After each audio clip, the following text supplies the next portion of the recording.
Some of the first impacts of the global pandemic were experienced at the community level, when grocery shelves were empty, people lost their jobs, and individuals with COVID were required to quarantine in their homes for several weeks. Communities quickly saw an increase in food insecurity. The pandemic not only generated new incidences of food insecurity, but magnified the plight of people who've been historically marginalized from equitable food access.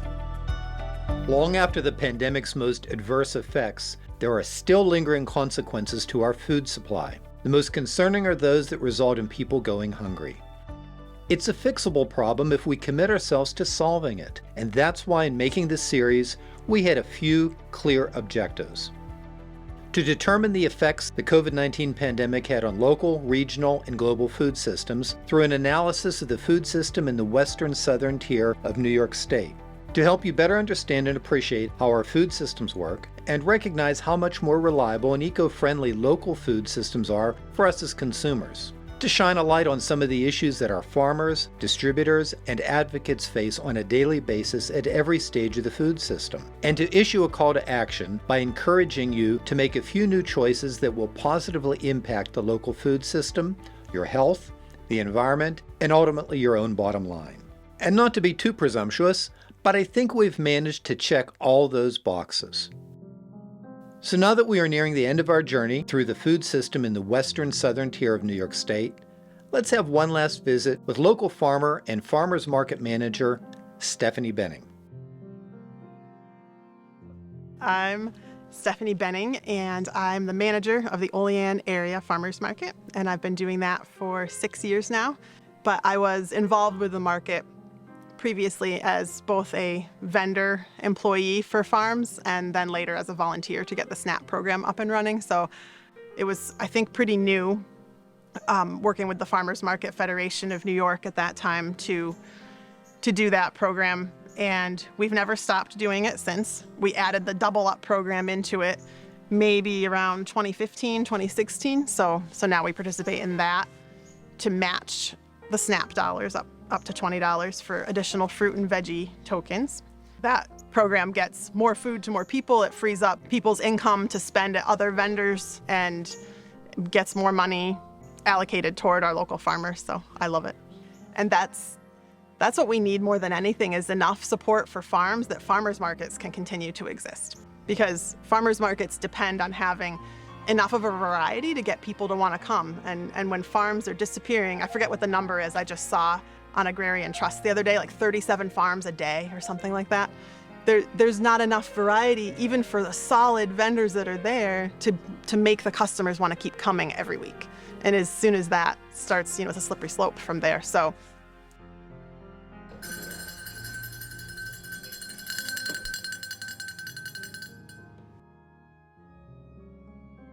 we're really fortunate in Olean to have had the city to help us secure getting funding for this building. It's really a special building, and I can't imagine a better way to get food to people in an urban area and give them the opportunity to see each other and socialize and meet the farmers all at once and get the freshest stuff possible. I mean, I think it's a lifeline for a community. I'm such a big picture thinker, and it's hard sometimes for me to stay focused on just what the farmers market has to do, because I want to do everything. I want to have citywide composting in Olean. I want to be going out picking it up. And so I have to keep my vision focused when I'm working for the farmers market, because I easily want to be doing everything. I'm the proudest of the fact that we are vendor run. I think that's rare and special, and it gives the vendors the opportunity to really have a voice in things that affect them. And I love that. The food system, the fact that we can even say that is the problem, and which connects to thinking too globally in terms of it. But every region needs a food system, one that makes sense for it. And helping farms to have a network together where they can access multiple markets is a really positive way to build a local food system that works for us.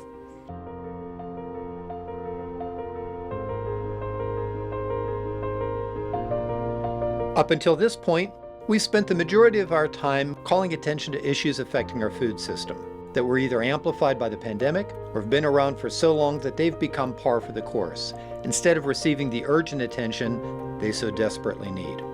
But let's bring it all together so that we can leave with a good understanding of where we're at and what we should be striving towards. The push to move away from the global food system has merit.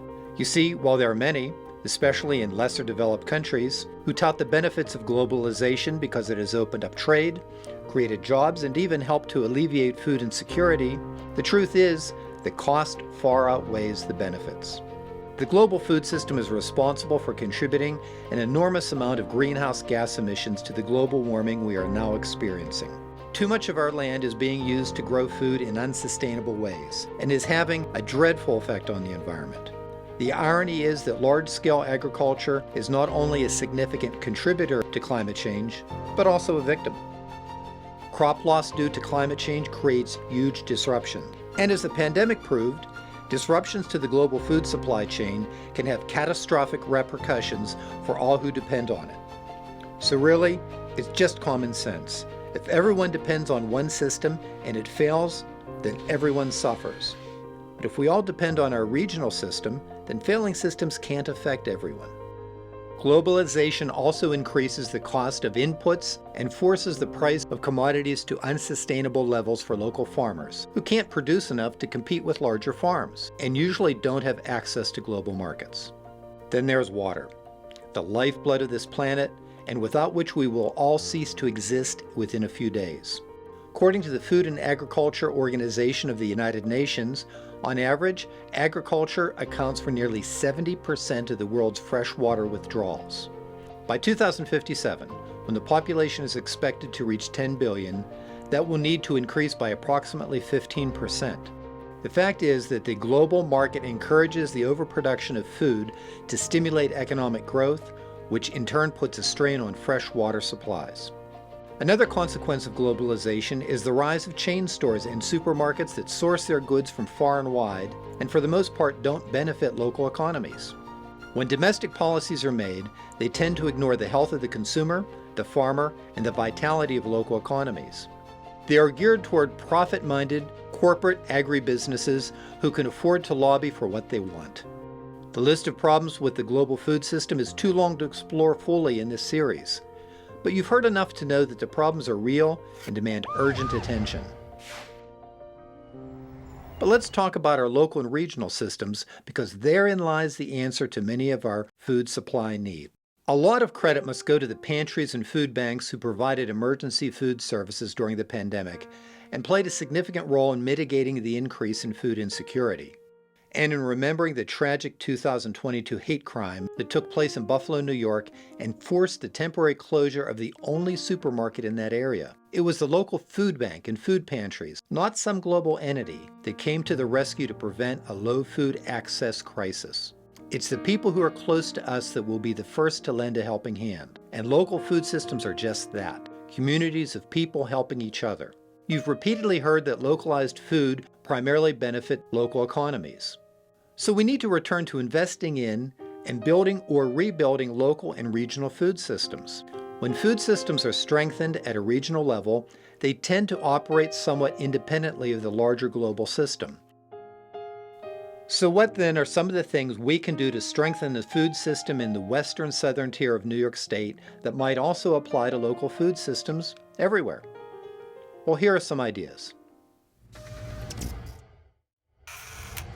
The Farm Bill was and remains a good idea. It is currently being improved so that it can better support small farms and local food systems. If it continues to evolve in consideration of an ever-changing economy and ecology, then we are on a good trajectory. Of course, our nation's antitrust laws can also help make our food system more resilient and equitable if we can get back to enforcing them. They will authorize the government to break up corporations that monopolize markets and restrain trade. Approximately 17% of the region's 250,000 people live in poverty, which greatly impacts their ability to have access to not only their minimum daily food requirements, but also the quality of food needed for good health indicators. A continuation of and additional support for the programs that are making a real difference in the southern tier will help to increase food access and reduce food insecurity. The truth is, our biggest problem when it comes to food insecurity and food waste is over. It's true. Most of the food loss and waste occurs at the consumption phase, and that is a direct result of the overs. Let me walk you through it. We overproduce food, overpurchase groceries, overstock our fridges, overfill our plates, and overlook those in need. And wouldn't you know it, the overproduction of food is because of a false flag, not a real need. Companies overmarket to influence impulse shopping, and that is construed as market demand, when the true need is from people who can't afford to buy healthy food. If we could separate binge demand from real need, we will actually be able to put a significant dent in food insecurity while producing less. Farm workers in New York State, including the H-2A workers mentioned earlier in this series, all have mixed feelings about the new workweek threshold instituted by the New York Farm Laborers Wage Board. The new threshold requires farmers to pay farm workers overtime after 60 hours, which they plan to bring down to 40 hours by 2032. But according to farmers we interviewed, farm work is not like other occupations and shouldn't be treated as such. They claim that this is a burden that their already thin profit margins cannot survive. They're also convinced that if H-2A workers can't get enough work hours in New York State because farmers can't afford to pay the overtime, they will be left with no choice but to go to another state. So some New York State farmers are of the opinion that if this is what policymakers endorse, then the playing field should be leveled by having all surrounding states follow the same rules. And this must be done at a federal level. Of course, farms and supporting businesses should have an adequately compensated workforce no matter what. And while legislation has been put in place to reimburse farmers for some of the wage increases, the best way to avoid overburdening taxpayers would be by strengthening our local and regional food systems so that our farmers can be profitable enough to be self-sufficient. Obviously, there wouldn't be a problem with aging farmers if there were younger farmers coming up who could replace them. And as we mentioned before, this is why creating pathways for emerging farmers to be able to secure available and affordable land and infrastructure is critical. But so too are succession plans. And while succession plans can range from developing employee-run co-ops like the Aber suggested, to selling or contracting the farm to non-family members, most farmers consider their farm their legacy and would like nothing more than to pass it down to the next generation.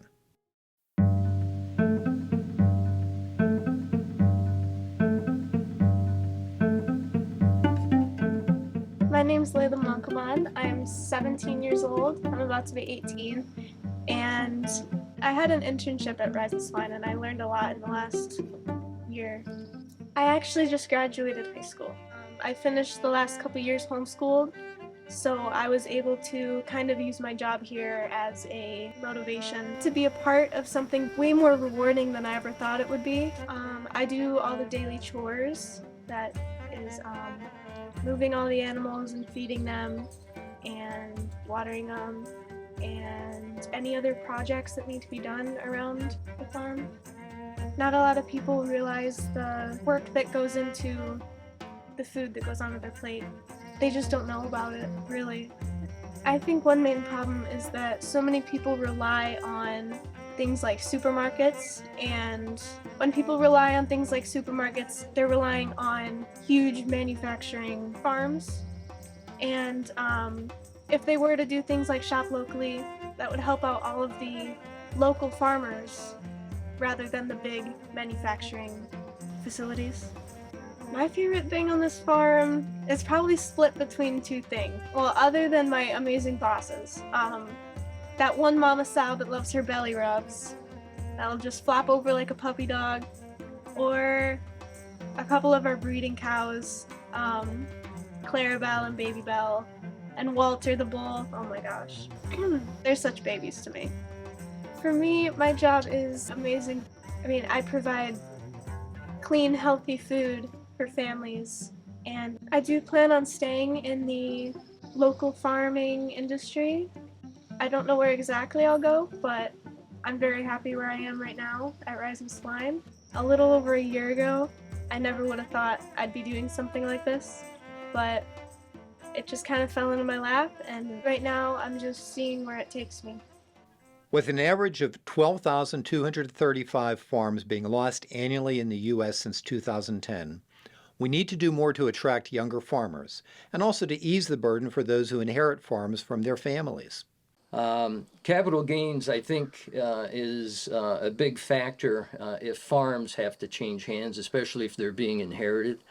And if it's a smaller farm, I think it's less of an issue. So it doesn't really pertain to us per se. But on the larger farms, if they have to pay capital gains on the full assessed value, it's almost prohibitive.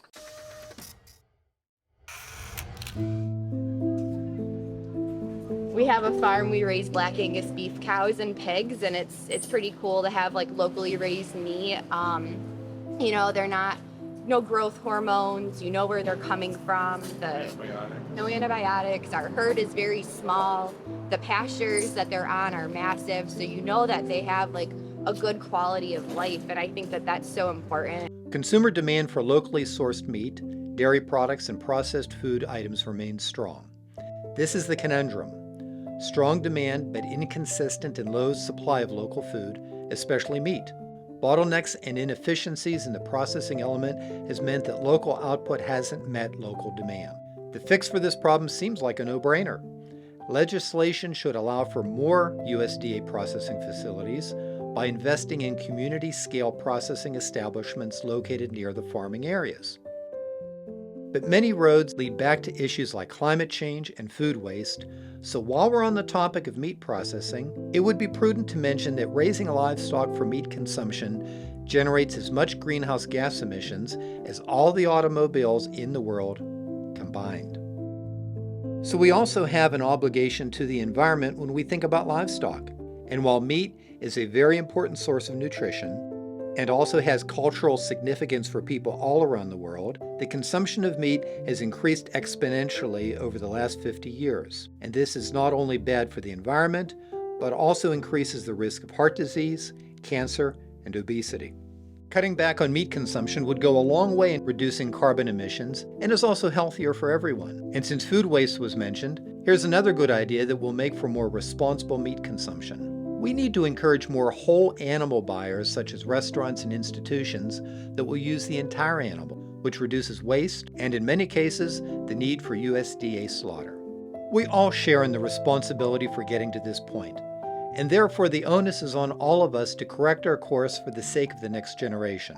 Livestock farmers are simply trying to keep up with market demand, and unfortunately there are consequences to rapid mass production of most commodities. Those consequences underscore the many benefits of strengthening local and regional food systems, especially investing in farms embodying regenerative practices that improve the land. There are many problems that can't be fixed by simply throwing money at them. But fortunately, aging infrastructure is not one of those problems. Local and regional food systems can benefit tremendously from good roadways, aggregation and food distribution centers, efficient vehicles, appropriate cold and frozen storage. The list is quite extensive, but certainly attainable. And infrastructure benefits everyone, not just the agri-industry.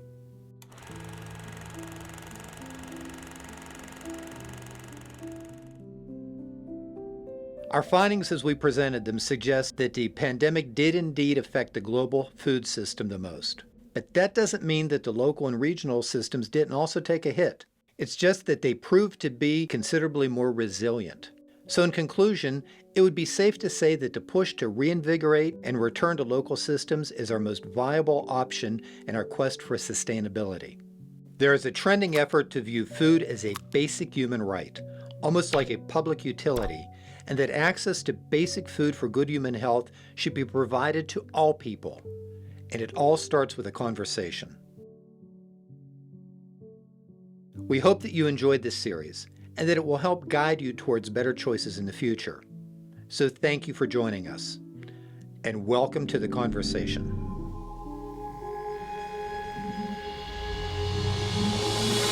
I will be the last to fall. I'm a farmer. I'm not gonna quit being a farmer until the Lord decides to take us up there. I won't shed a tear for them to see. This is where I find my happiness. I won't have your name to call. Did I talk long enough? Now that you made me cry. I will be the last to fall. Challenges just make us stronger as long as we keep our focus in the right place.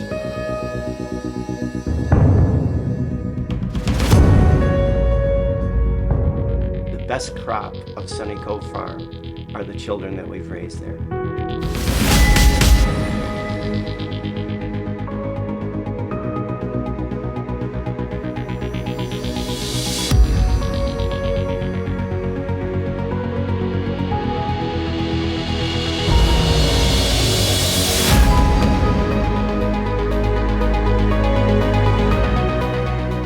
I'm here for the duration of it, and probably even farther than that, because I will probably be put somewhere on this farm when it's all done and over with. I will still be here on the farm somewhere.